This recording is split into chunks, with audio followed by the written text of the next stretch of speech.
Hi, this is C.L. Thomas, and you're listening to Small Town Tales podcast. Tonight's guest is the ghost magnet, Michelle LeBaron.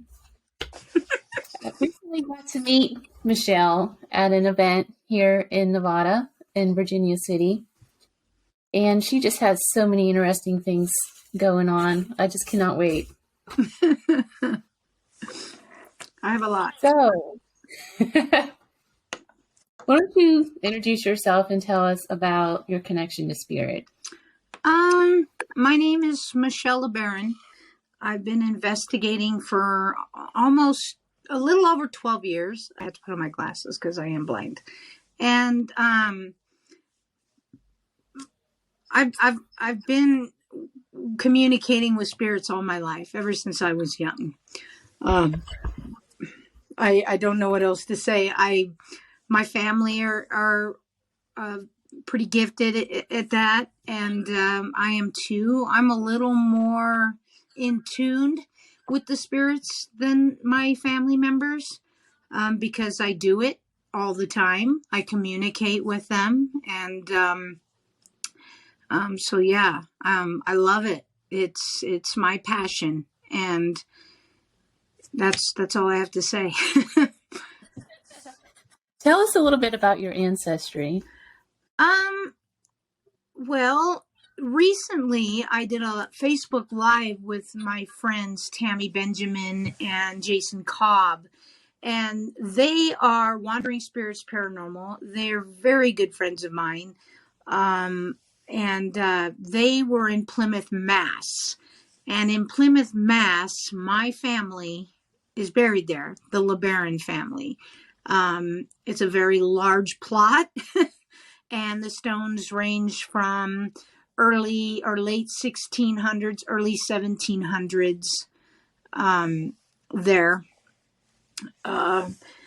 They Facebook time, or they messaged me. We went live. So they were on that end at the cemetery. I was on this end. And we came in contact with my great grandfather, Francis LeBaron. And the cool thing is I have a genealogy of the LeBaron family, and Francis LeBaron, who was a very well-to-do person. He's a very wealthy man. He was a doctor, and his name was Francis LeBaron. And this book right here is The Descendants of Francis LeBaron, and I am a direct descendant. I'm not like a descendant like off of a tree, off of a branch. I'm like right there. My father's ninth. Huh? How did you find all of this out? My father did this genealogy and gave it to me before he passed. I haven't read a lot of it yet. I know some things. I know that, he wrote here, this is the list. You can't really see it, but that's Francis LeBaron. He's first generation LeBaron. He actually came over to the United States as Louis Platon, and they changed him to Francis LeBaron in the States.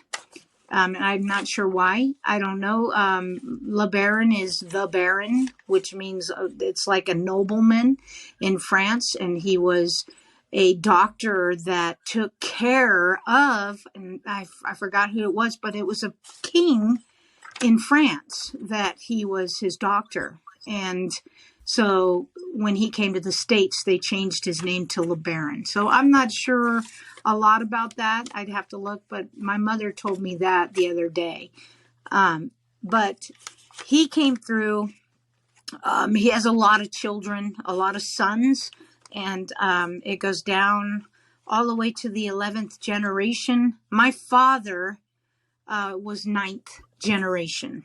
I'm myself and my son and my twin sister and her son are, my sister and I are the 10th, and my nephew and my son are the 11th generation. That's it. There's no more.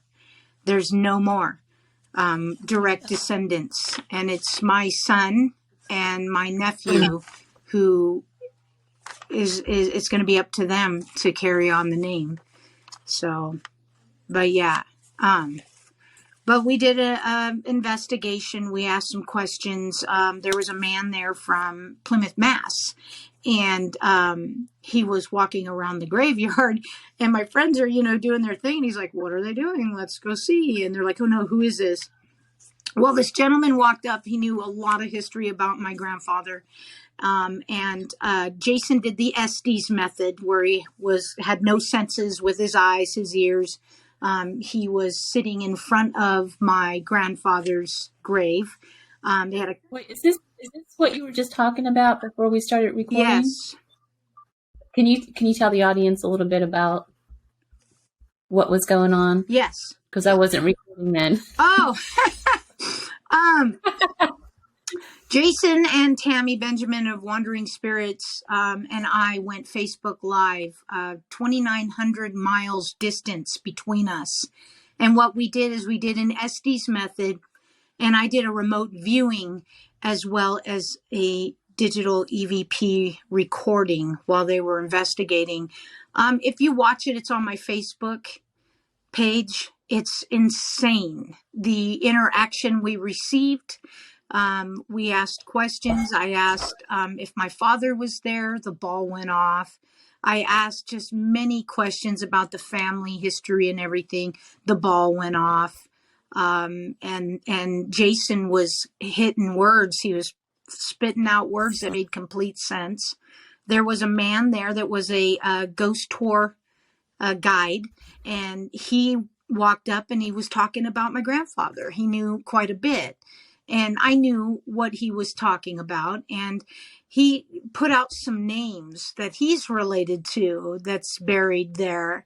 And come to find out, Tammy and Jason went to the Plymouth Mayflower Association, and they've got some names. Well, they're related to me. And so is the ghost tour guide. Yes, but it wasn't the LeBarons that they were related to. I'm related to the Aldens, and Jason is Hopkins, and Tammy was Fuller, and this guy was saying he was related to the Aldens and the Fullers, and we're like, what the? And we just found this all out, that we are related, probably by marriage, and it's just really cool. So we had a pretty good connection, and the spirit spoke, and it was great. We even got an "I love you" on an EVP. So yeah, it was a pretty amazing session, and to be able to do an Estes methods, almost 3,000 miles between us. That's pretty badass, if I should say so myself. Can you explain a little bit of what that is? The Estes? Some people might not know. Yes. I don't know who originated it, but it isn't new. What they do is, investigators, they cover their senses, their sight and their hearing. So what they're listening to inside of their ears is a spirit box. So while we're asking questions, they can't hear us, but they receive answers from the spirits, and they reply what they hear. And then, a lot of times it's validated, from what we've asked.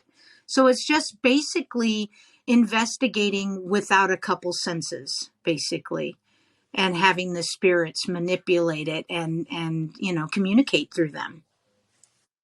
But we tried that at the Washoe Club, did we not? We did that at the Knights of the Pythias. Okay. Yeah, that was crazy. You want to talk about that a little bit? Yeah, we actually. And then we'll go back to your family because I got some more questions about that. Oh boy, we had we had an event. Tara Burhan had an event called the Washoe Con, and it was myself and Shane Pittman from the Holzer Files. We were the guest speakers and the guest investigators. And what we did is we both decided to work together instead of being separated, which was a really good idea. And we worked together. We got some crazy stuff, amazing things. It's really good when you can vibe with someone that has great energy and you have good energy, because it always turns out wonderful. But so we actually did the Estes method. And what I did is I had my teammates, Chris Consul and Glenn Docto, go to the Washoe Club while we were all the way at the Knights of the Pythias. And this is like two to 3 blocks away. And so we FaceTimed each other, and we sat some participants in the chair, put the blindfold, put the earphones on, and Shane Pittman and I, sat there, and we kind of, asked Chris to ask this, or they even asked the questions on their own, and people were responding. So it was really cool. Yeah, I love experimenting. And that's why we did the one that was 3,000 miles away, because I don't think anyone's done that yet. And we experimented it and we implemented it and it worked. So if anybody ever wants to do that, do it. I recommend it. How do you think that works? Do you think that spirits can be in multiple places at once? No. What I think is because they heard my voice in her phone, that they were able to communicate. I don't think they were at my place and then they went to that place. I think they were there with them, and because they heard my voice, which came out possibly in a different frequency because of the distance, they were able to communicate and understand. It's so interesting. Yeah. I definitely would experiment more with that. Frequency. It's all frequency. Spirits communicate in a different frequency than we do. So, I mean, maybe, a lot of people get a lot of EVPs because their tone is different than most. And the spirits hear their tone and they don't hear the others. And me, I have a high-ass voice. I can holler and just, I'm very loud. But I was working with a certain person, and I can't say their name due to privacy, but we did an EVP session and caught some EVPs. And what we did is we downloaded a frequency meter. And what we did is we measured our frequency, our voice, and then the voice of the spirit. And I believe we were at a D level of frequency, and the spirits were like FG level. So they were a little bit higher than we were. Their voice when we played it back on the recorder. So to be able, this is a really cool thing, because I think about this too, to be able to make a piece of equipment where you can speak into it at the same frequency that the spirits speak, we may get more information and more responses and communication, if you know what I mean. I hope that doesn't seem stupid or weird, but no. That's just what I feel. No. How did you find out? You call yourself the ghost magnet. Essentially, what are some of the experiences that led you down this path to that realization? I don't know. I don't call myself a psychic. I don't know what I am. I see, I feel, I hear. and it's weird. It's some type of, clairvoyant, clairvoyance, whatever those things are. I don't even know. But my friends and people that are with me when we investigate, I can guarantee that anytime that I've gone anywhere with anybody investigating, someone has captured something. Everyone says that I'm a light. I have a very, very bright light about me, and I'm pretty much like a beacon, and the spirits come to me. I think it's because I'm also a very kind person. I'm very motherly, but I'm crazy, but I'm a motherly type person. I can diffuse negativity and things. I can, just put it down to a different level. I treat spirits the way that I would like to be treated, which is with respect and kindness. And it's just friends and people just started calling me that. And I've been called that for almost 13 years. So. Has it been your experience that no matter where you live, you kind of draw spirit activity to your place? Yes. They follow. In my house currently, I do have spirits. They come and go, but they're not bad. I put protection barriers around my son's bedroom, around our house. Excuse me. And I won't allow anything negative in my home. I've had something like that. And you saw my presentation where I have the nasty goblin looking thing that I captured. Yes. I was going to ask, that's on the list actually. Do you want to go ahead and talk about that? Yes. Let me see if I can pull it up too, real quick, see if I can find it. And, I can show you. Let me get in. All right, let's see if I can find it, if it's still in my stuff here. I'm going in my page. I don't know if I have. Your presentation was so good. It had my emotions all over the place. Your presentation at that thing, just you had me all over the place. I laughed and cried, and especially the opening when it shows your little video, and then it shows you mouthing the words, "What the heck?" Yes, I'm a little different. A little bit, but that's who I am. That makes me who I am. And people are drawn to me because I'm that way. And I don't know. I'm a good person, and I will always be a good person. I'm trying to find this, and I'm so sorry. That's okay. Where is it? Hang on. I can show you a really cool picture that I captured. Why is it doing this? Photos. I just want to see my photos. I don't care about that. I caught a man looking through a window at the Yorktown Hospital. Now I gotta find it. I'm sorry. Actually, I'll just, I gotta find that demon one. So, the other one I wanted you to talk about from that presentation was that location where you caught the woman who was shot. Oh, that was just so heavy. The Nevada State Prison, or Nevada State Hospital in Nevada City. Yeah, that was pretty emotional for me, and it still is, and it will be for a very long time. It will always be, in my head. But we'll talk. I'll talk about that next. I'll just show you a couple things that I have, if that's okay. I'm gonna get emotional. You're gonna make me cry. Yeah, I know. We can't cry. We can't cry.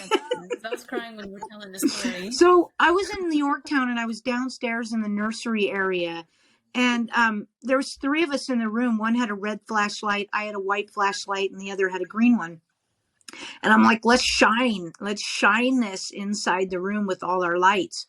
and see if maybe the spirits might pick up on the multicolored colors. Like, you know, like, you know how dogs and stuff, they see different color spectrums. So I'm thinking, okay, a different light spectrum. So I took this photo and I captured this. And this is 2 stories up, mind you. Okay. So I took this photo. I don't know if you can see it.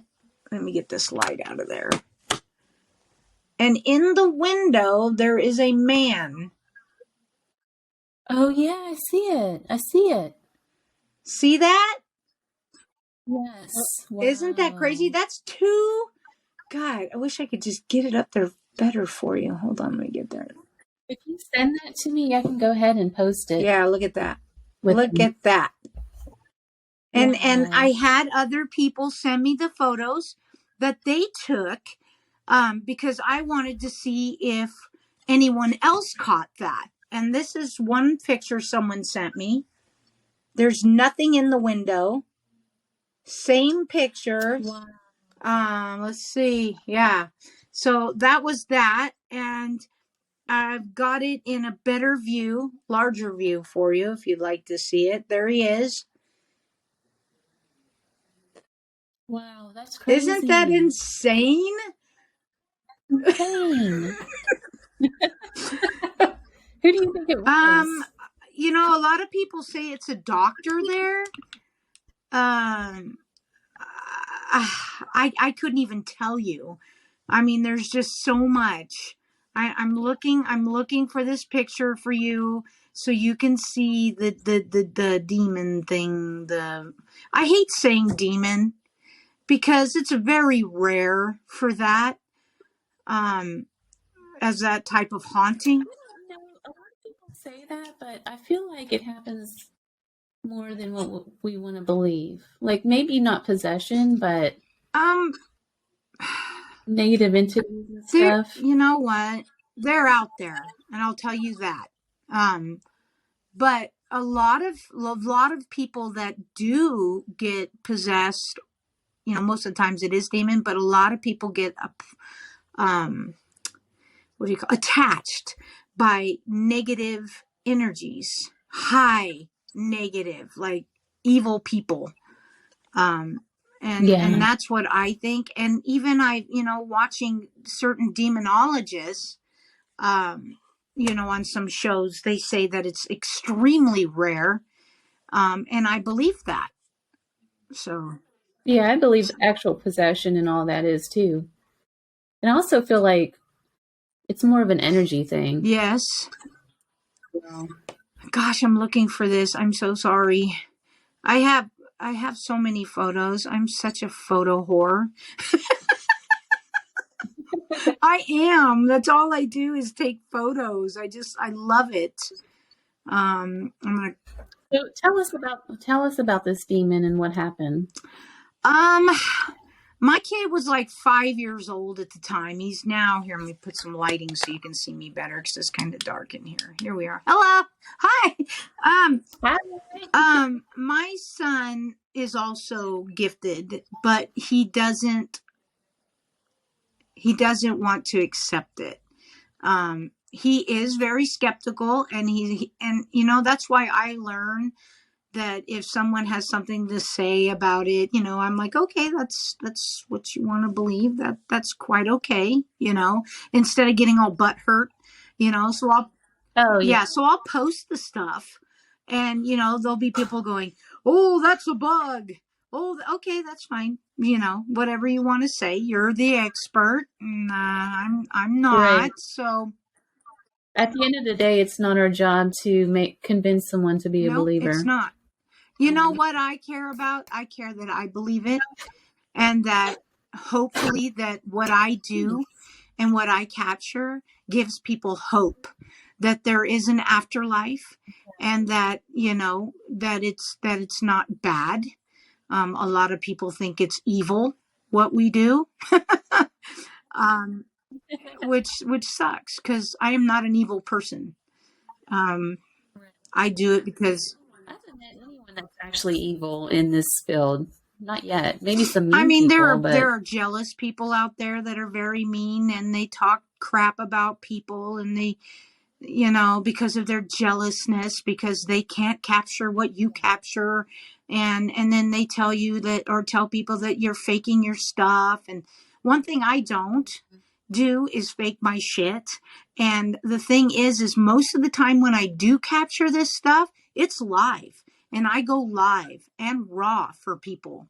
And I don't have any time to be messing around. That's not what I do. And that's not what it's all about. Most of the time, people that do fake their stuff are people that are fame whores, and they want to be on television. Yeah. And I said that. It's kind of... I mean, really. The ghost magnet has spoken. I have spoken. Oh my gosh, this is like totally crazy. I'm getting there. Yeah, the demon thing. I never thought that demons were real until this. Okay, my son, he played underneath my stairs. God, I gotta get forward here. I gotta find this. I'm sorry. He was about 5 years old. He played underneath his stairs. And this is really making me crazy because I cannot find him. I have to get him off my computer, and I can't do that. If I find the photos, I'll send it to you. It just sucks that I can't give it to you right now because I can't find it. And plus, I'm blind as a bat. Okay. Anyways, my son was playing downstairs. I was in the office on my computer, and he's like, "Mom, there's something in my closet." And I said, "Well, what was it, Nick?" And he goes, "Well, it was on all fours, and it was looking up at me, and he was bald, and he had sharp teeth, and he was gray." And I'm like, "What?" And he was scared. So I went down there, and I looked for it, and I didn't see anything. I didn't feel anything. And what I did is I went through the house. I did some barriers, protection barriers from anything negative entering any of the rooms. And about a week later, I was sitting in my office, and I was doing some computer work, and I kind of looked to the right a little bit. This is where I was sitting, actually, because you can see the dartboard, and then back there, or I think it was over here. And something came through the room, went over my head, and it was like a dark gray mist. And I picked up my phone, and I went click, click, click, click, click, like that. And then I looked at it, and I saw what I saw, but when I looked behind me, it wasn't there. And gosh, this is so crazy. Oh, I got it. Okay. Yay. So, and this is crazy too, because when I did take the picture, let me take this off. Look at the thing inside of the photo right there. It's a face inside. Yes, that's it is. That's the first picture. And that's the picture that's behind me now. See that? Mm-hmm. Yep. And then this is the next picture, and there's nothing. And then here's the next picture, and there's something down in the corner there. See it? I sure do. That is so, and it's exactly what your son described. And then here's the bigger picture. Oops. Wow. So what do you think this thing was? And how did it get to your house? I don't know how it got to my house. I think it's been here for a long time. I think it's been here before I moved here. And the reason why, and I'll tell you. Before we moved in, I didn't find out till after fact that there was a suicide in my home. And it was an 11-year-old boy named Bobby. I guess the house was very toxic, the atmosphere, the people in the home. But my son kept saying he kept hearing a little boy, and his toys kept going off. And I'm like, what the hell is going on?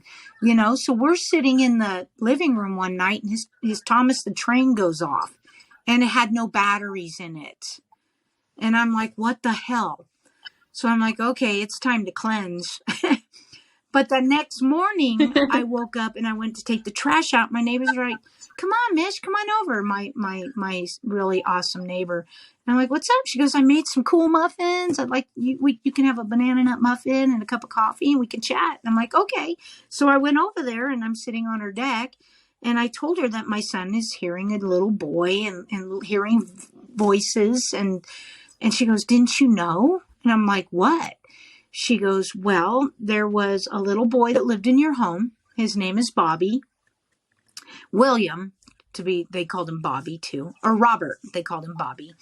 And he had a brother, an older brother, that they would fight constantly, just fight." And I'm sitting there looking at her in shock, and she goes, "And from what they said, that the older brother accidentally shot him." And I'm thinking to myself, and it just came to my head, I'm thinking service revolver. And I told her, service revolver. And I said, officer, law enforcement. And she goes, "Oh my God, Michelle." And I'm like, "What? Tell me." What? She said, Bobby was shot by his father's service revolver. He was a sheriff, Washoe County sheriff, and he was shot by his service revolver, and or he killed himself. But I said his brother and him were playing with the gun, and his brother accidentally shot him.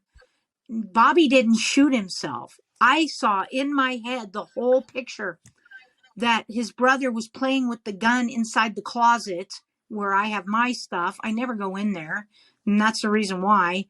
And he shot him and he killed him.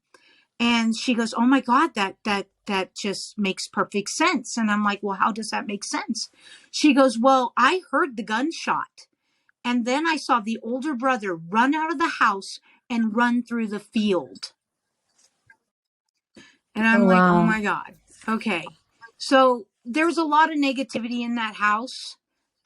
There was a lot, and I feel there was a lot of cover up from the suicide. There's no stories about it because he's a minor, a child.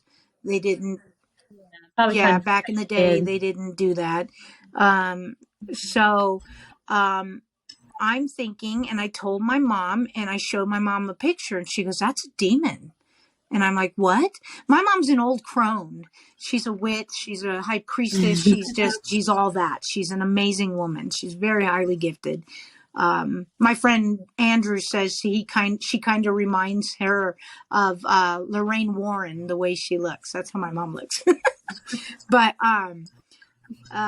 so we were looking up pictures inside the internet, and I can't find it anymore because it was so long ago. I don't even know how to find it again. But we looked up child, we looked up children, we looked up demon, and this picture popped up. And it was the exact photo of that. And it said I don't even remember the name, but that demon stole children's souls. Yeah. And so what I did is I fully went on, my mom, we all just went together and we just cleansed the hell out of this house. And we did banishment spells, and all that. And we got rid of it. It's gone. I've never seen it, never heard it, never felt it ever again after that. But I have the photo. Yeah, you got the I photo. have the proof. But yeah, it was pretty hectic. Where do you think these kind of things come from? Do you think they're elementals? Are they the Christian demons? Are they a mix of everything? What are they exactly? I don't know. I think that they come through dimensions, like portals, possibly, open holes from different dimensions. That's what I feel. And it possibly could be. I mean, kind of like the supernatural stuff where they're coming out of holes and stuff. That's what I think. So, but I'm not a demonologist, and I just do what I do. And I'm only experienced with the things that I've experienced and the things that I've implemented and worked on. I'm not any type of parapsychologist. I don't know nothing about, all this scientific stuff. But, I do think out of the box a lot. And I do try and experiment and try and find answers. And that's all I can do. That's what I'm here for. So that's what I think. So can you talk a little bit about that location with the woman who was shot a little bit? That case is just so profound, and the evidence that you got from that is just... why is it getting fuzzy? Is it getting fuzzy? Okay, so I had to go to San Francisco, take my mom to the doctor. She had a growth growing and had to have it removed. And we were making sure hopefully it wasn't cancer, and it wasn't, thank God. But picked her up. We stayed there for a while. Then we came back, and on our way home, I'm thinking, oh, Mom, there's this really cool looking hospital.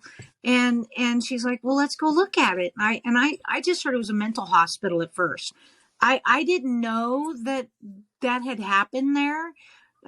But we were reading about it, and my mom was reading about it. We were talking about it while I was driving, because we had like 3 hours or 2.5 hours of driving. And she talked about the murders.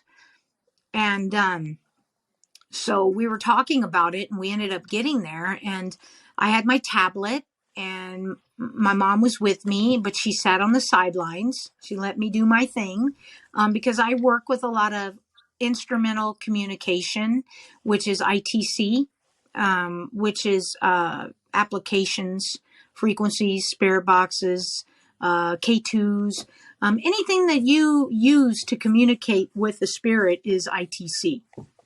Scrying, all that stuff. So I got into, the ITC apps, and a lot of people at that time are like, oh, that's fake. That shit's fake.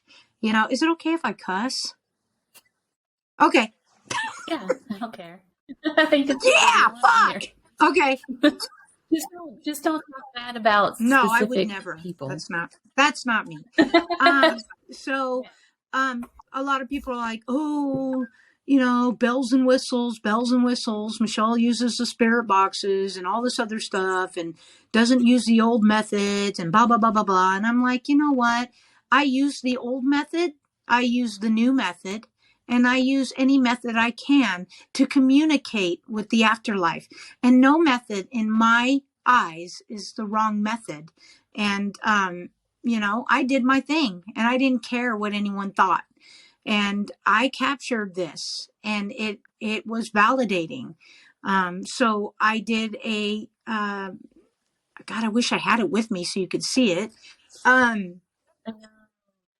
Send me those, okay. And I'll put it in. So what I did is I sat down in the doorway, the door where he walked in. His name was Alan Thorpe.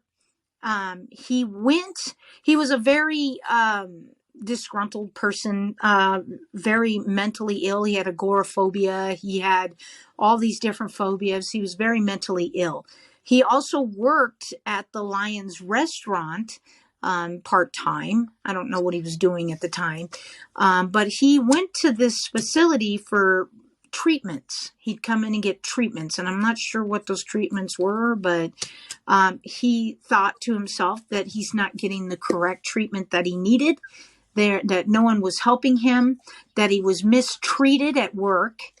So what he did is he went ballistic, and he grabbed his guns and went over to the hospital, walked in the front door, and shot the receptionist.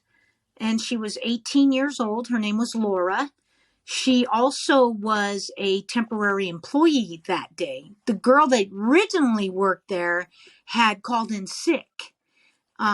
And so this girl lost her life, and the other girl would have probably too, but this girl took this job. And then there was another lady named Pearlie Mae, who was elderly, kind of, well, in her 60s, 70s, not elderly. I'm almost there, so I better be quiet. But he walked in, he shot Laura and kept going. And then he found Pearlie and shot her. One employee jumped out of the building, broke his legs. I didn't mention that. And then after he was done with that, he went right back to work, walked in, shot the manager, killed him, and shot the cook multiple times, but the cook survived. And then he fled. And then finally he turned himself in because his brother asked him to. And he turned himself in, and he's now in a mental for criminally insane sort of place right now. It happened January, I forgot what it is. It was in 2001 when it happened. And so now when I did this spirit box session, this ITC application, which was called an EVR, which was made by Daniel Roberg. He is the guy that makes the EchoVox. I know a lot of people know about that, and he does the EVR. And the EVR is amazing because what it does is you speak into it, and it makes your stuff go backwards. It makes your words go backwards. So the spirit manipulates the words and speaks back to you. And you never say anything that is validating to what happened, or my name's Michelle, what's yours? Because then it'll go in there, my name's Michelle. Michelle will be in there somewhere, and then it'll pop up and say Michelle, and it'll be, oh my God. But no, you say stuff that doesn't make any sense, like I'm wearing a red shoe, and then it'll go through and go through and go through and go through, and then you say more words, and it goes through and it goes through, and then they manipulate it, just like they manipulate ITC applications, because a lot of these spirit box apps are backwards, word banks. So, and when you get things that come out forward, that's the spirit manipulating those words. But she came through, a woman, and she kept saying, I wish I would have seen him. And it kept looping and looping. She kept saying, I wish I would have seen him. I wish I would have seen him. And then you hear, help me. Holy moly, I've been shot. And then you hear, we all died here. And then they're like hopeful. And then they go, you're kind.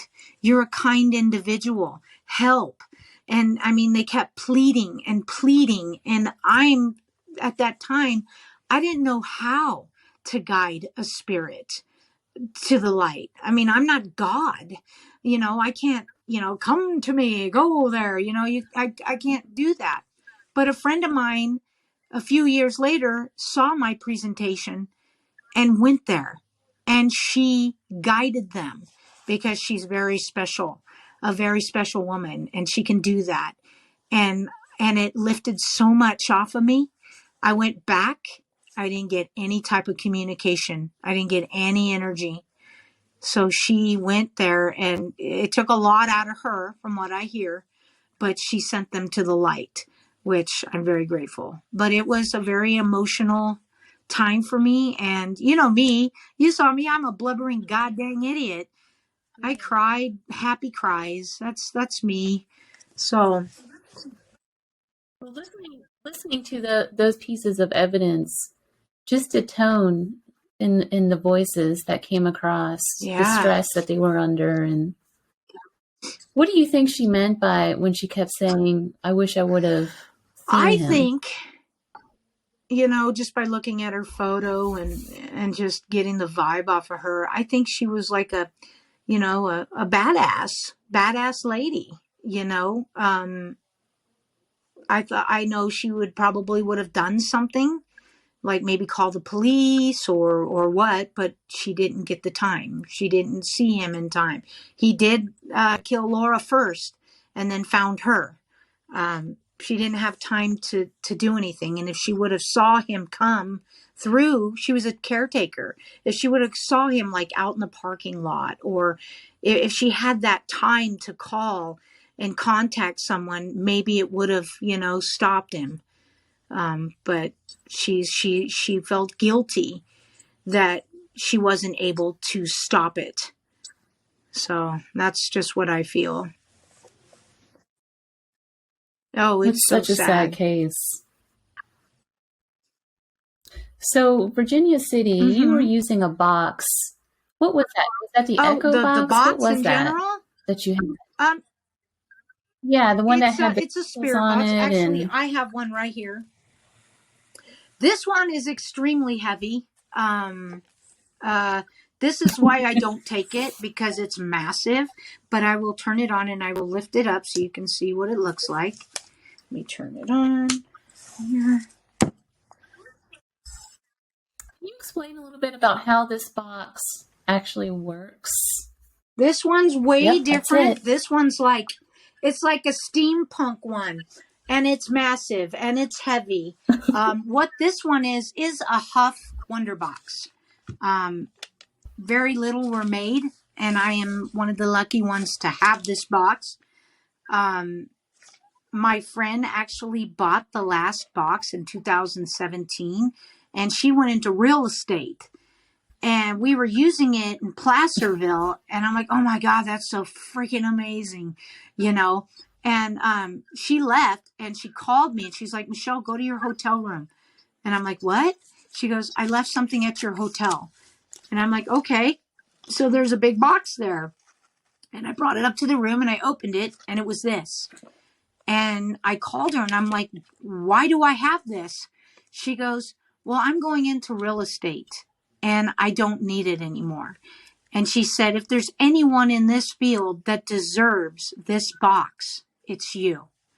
And she gave it to me. And it was very emotional. I broke down. But it probably weighs like 15 pounds. It's massive. You communicate with spirits you could use the SB7. Depending on your connections, like this one now, like this connection here. I don't know if I can. Oh, I can. Oh my. I can actually do an SB7 through here if I needed to. I've never even tried that. Oh, wow. Okay.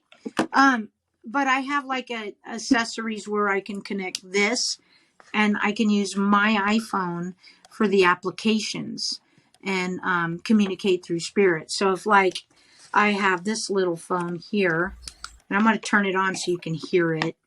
My gosh, I don't know if it's calibrated right. I haven't calibrated it in a long time because we've been using Casey's, but we'll try it. All right, let's. So the box itself, it just draws energy to it, right? And plays out through these other things that are connected to it. This is just like an SB7. It's just throwing out words and things. It's just a piece of communication, just like the SB7, just like a voice recorder. They use it and manipulate it. I add crystals to it for energy, extra energy for them to be able to come through. But I don't know if that's really legit or not, but that's just what I do. So, but I do have this, and I'm going to try it. Let me see. Let's see if it goes through. I turn it up. Turn it up. Where's my nozzle? Oh, there it is.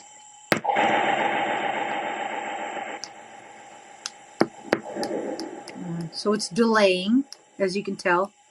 I do that, and it delays. Yeah. So now I'm going to plug it in. Take it out of there. Oops. Plug that in. Let's see if it works. I'm going to go ahead and let me play some music real quick, see if that works. And I'll show you what it does. You can buy these kind of anywhere, not this particular box. But I'll tilt this down just a tad. Let's bring it down just a little bit. Oops. I don't know if I can. Nope, I can't. Dang. Oh, yeah, I can. Okay. Here we go.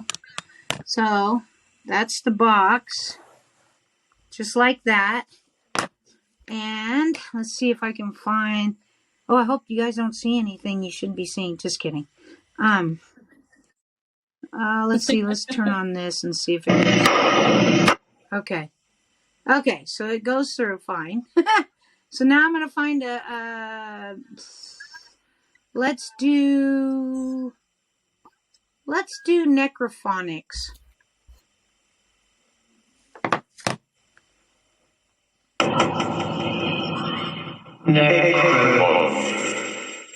Okay, so there's that. It's got different things. It's got different it's basically what it is. It's a glorified amplifier, guitar amplifier with lots of bells and whistles. It's got different pedals that you can use, like delay, echo, reverb. It's got a like I can push a button to make it delay responses. So we're gonna go ahead and start. Hello? Hello? Anyone here?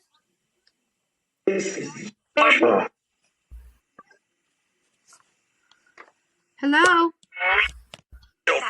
Hi. How are you?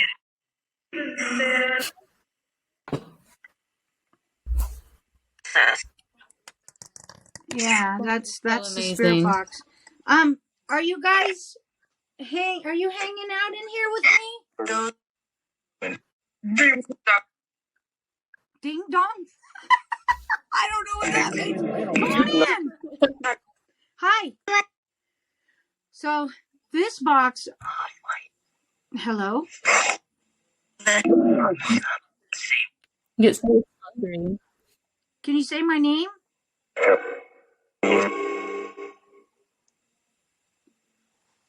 Can you say my name?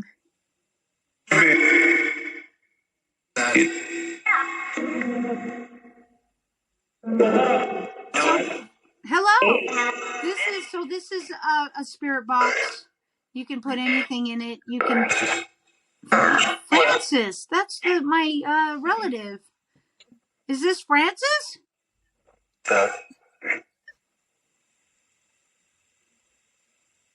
Hello?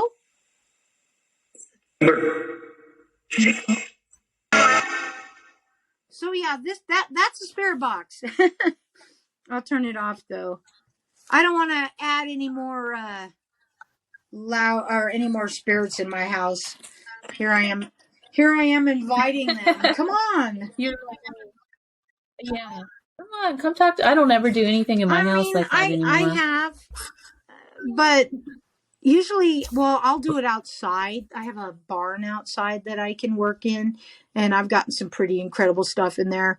I do try not to do it in here because it does amp shit up, and I don't like that.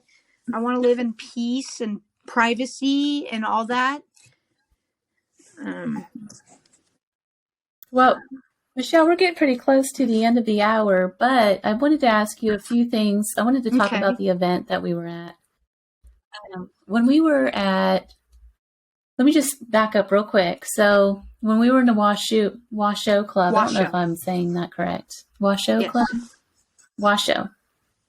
There was another guy on the investigation. I'm not going to say his name for privacy reasons, but we took turns sitting. We kept seeing a shadow run across the second floor, like across in that hallway. You know what I'm talking about, like that second floor landing. That there's like the ballroom at the end of it, and then there's like a couple of rooms or something. If you're standing on top of the staircase, we were both looking down, and we both saw a shadow run across there, not once, but several times. And so the spirits were really playing with us that night. Like we would hear stuff upstairs, we'd run upstairs, and we'd go back downstairs. And finally, everybody went to the ballroom, and this other individual and I decided we were going to sit at the top of the staircase where we saw that shadow by ourselves. So we did. We kind of took turns, and both of us had, like, I had a whisper in my ear, and things kind of changed after that. It's like Um, weird. He ended up getting something happened to him that night. yeah. And I think we kind of both carried something I pulled around with it. us You know that. for I the pulled it remainder of from that him. night. Um, he was sitting at the table and his wife was sitting there with him. Is this the person we're talking about? Mm-hmm. And Yes. I'm doing my thing. We're all sitting around the table, Shane, everybody, we're just like all into it.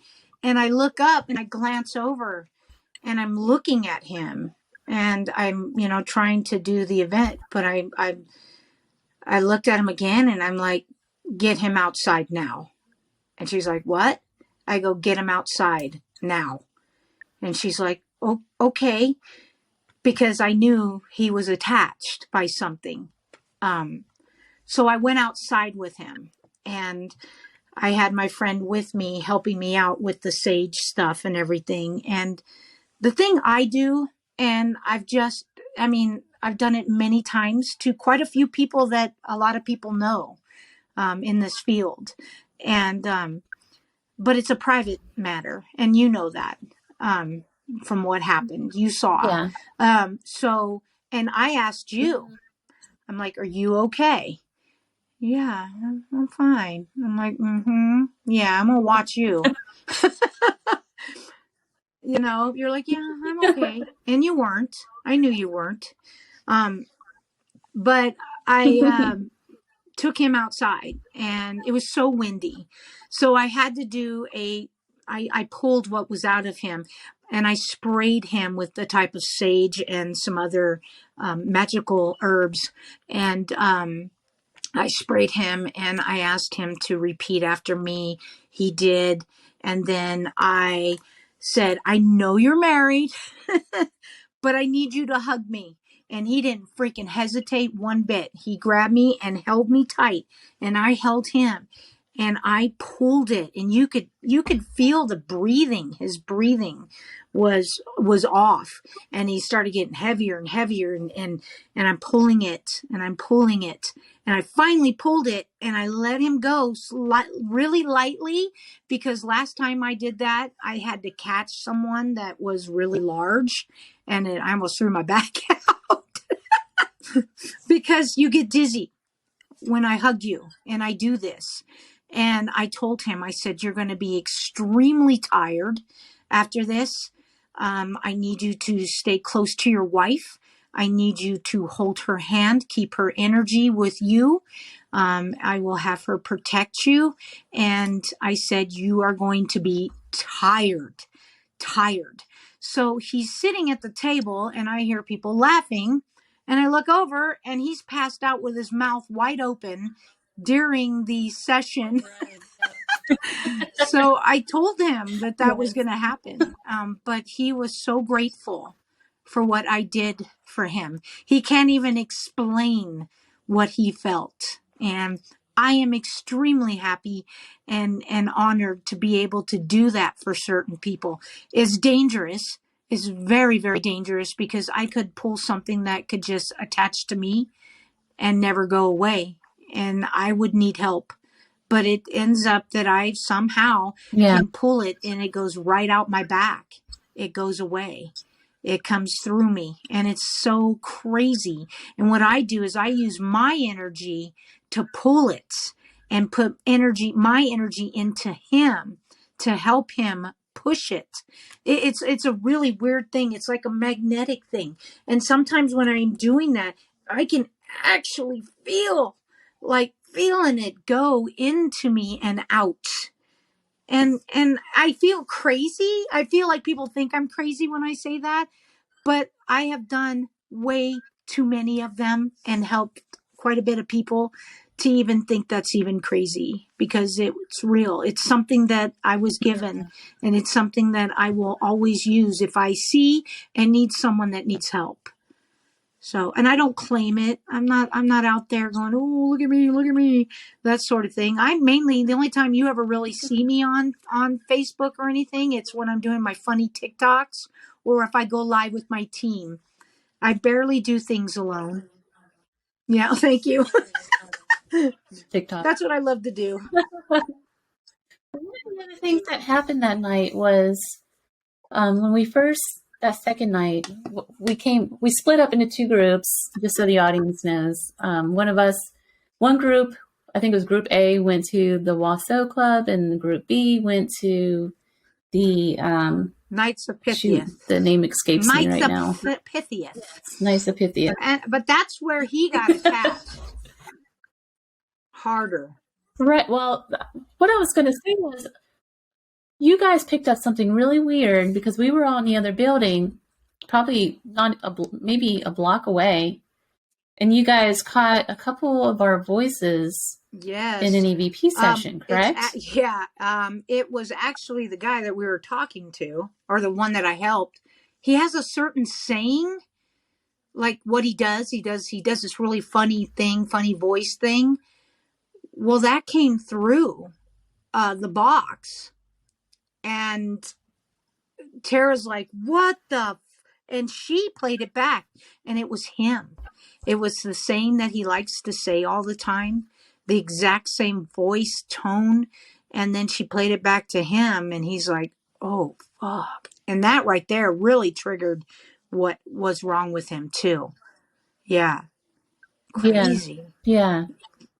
It was awesome. And you know what? It was an amazing experience. There wasn't a whole lot of people, which is perfect because it's personable, and it's you get more connection. Less contamination, you get a better experience, I think, and I absolutely love that Tara does that. Yeah, I was pretty blown away from the whole event. I would definitely recommend those events for anyone. But what do you think is going on? Like, what's your experience with Virginia City? What do you think essentially is going on there in the spirit realm? I kind of got the sense that like nobody wants to move on. They're just like hanging out there. I think what it is I don't know. They're all set in their ways. They're all old spirits. They're like the people that live there now. They're simple. They don't want to go anywhere. They stay there. They're tiny town folk. That's how they are. I think also there's a lot, and there's a lot that has happened in that little town. Virginia City at one time had over 40,000 people in that little town. Right before the California gold rush. They were getting silver, a lot of silver and gold in Virginia City. And there were more people in Virginia City than there was in LA at the time. So there's a lot of energy, a lot of stagnant energy, which is bad energy that is like inside the walls and stuff. I mean, it's everywhere. You can go outside at 2:30 in the morning when there's no one out there on a weekday. Don't do it during the weekend because it's a party town. But you can really hear boots walking on the boardwalk. You can hear the spurs. I have a video. I'll have to find that so you can hear it. It is definitely, in my opinion, and I've been to a lot of haunted locations in the East Coast, the Midwest. I've been to the big places, and nothing compares to Virginia City. That town is haunted. The whole town is haunted. It's so active.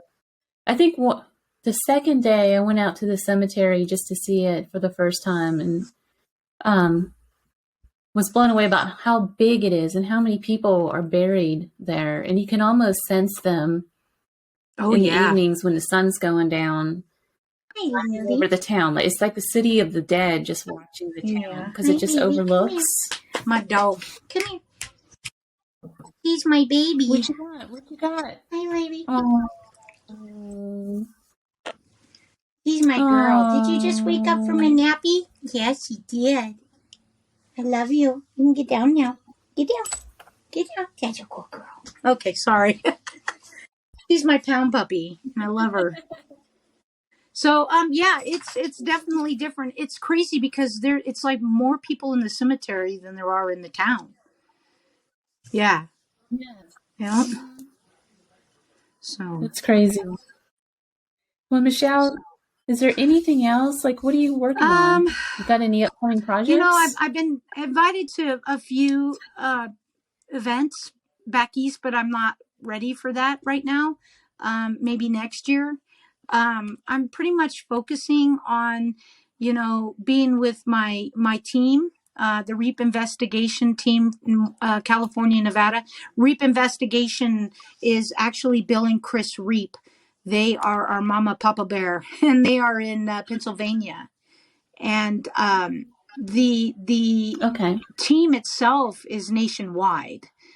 We have members in Texas, members in New Orleans, members in Florida, and members in, they're just everywhere. And then they asked me if I could run the West Coast branch for them, and I said absolutely. And I want to work with them.